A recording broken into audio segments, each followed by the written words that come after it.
about cider, I just like the flavours and the range of flavours you can actually get from different apple varieties.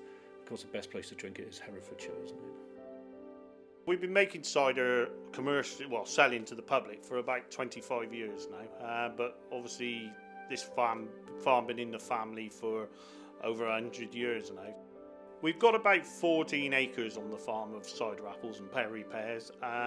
Most of them are the old varieties. There's Yarlington Mill, Kingston Black, Foxwell, Dabinet, all the old cider apple types. We use all we grow now. Always a link between the farm labour and the cider on the farm. They obviously help make it for a harvest and, well, everyday drink. Obviously, the better the cider you could make on your farm, the better the labour you attracted. We're up to 40,000 gallons now, which is, quite a lot considering 25 years ago we were making like a 10-gallon barrel, for our own use really. So yeah, it's grown a bit now. I mean, I think in our ideal world, I would love to make cider without sulphites, and we still actually probably 3/4 of everything we produce is sulphite free.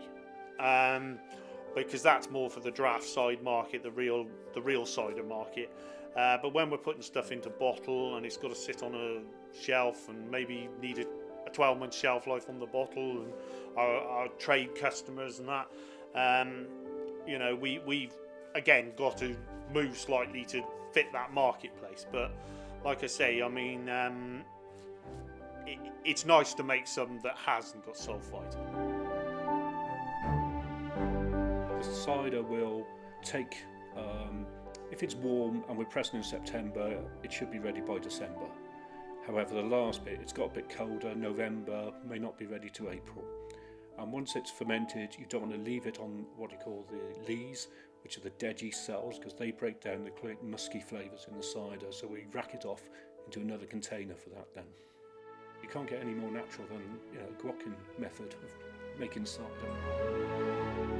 I think, every farm has got its own style of making cider. We try and make cider actually very similar to what our father would have made, or grandfather, and so on, because, I mean, that's what real cider is to me. A lot of people start off drinking the very sweet, fizzy ciders, and then they move into mediums, and normally 5 years down the line, you've got the same customers returning to the shop, drinking the old traditional dry ciders. I think obviously Herefordshire's, along with Somerset, are the two sort of most recognised cider counties probably in the world. The Golden Valley, I mean, the French got this fantastic word for it, the terroir, which is all about the soil and the climate and everything. And the soil here is the old red sandstone, and it's just perfect for growing apples on it. We've got the apple orchards marked on the 1831 map here, so there's been quite a few hundred years of growing apples here, we know. There are more cider makers around now. I think when Dennis started, there were few and far between, even in Herefordshire. But there are lots of smaller ones coming up now. It's got, it's started off as a bit of fun, I think, and then it's just grown and grown. And when you look now, I can look on the internet now and see our cider is sold across Europe. That's something really good for us and really good for Herefordshire. There's a lot more to it than just being cider, If people investigate a bit and try the different types, they'll be surprised. It's as good as any wine or ale or anything. There's something for everybody in there, really. We don't tend to supply the big supermarkets. We'd rather supply the smaller shops with it there. So the smaller specialist shops, the Cider Museum in Hereford, Three Counties Cider Shop in Gedbury, and those type of shops are the ones we try to serve to. But what's taken off recently, in the last few years, is actually a cider pub opened in Vilnius, the capital of Lithuania. So we send a pallet out every few months to him, and Italy has taken off as well. In northern Italy, there's an importer there, and it's great to see our ciders on in Rome, and they're going out every month there to Rome.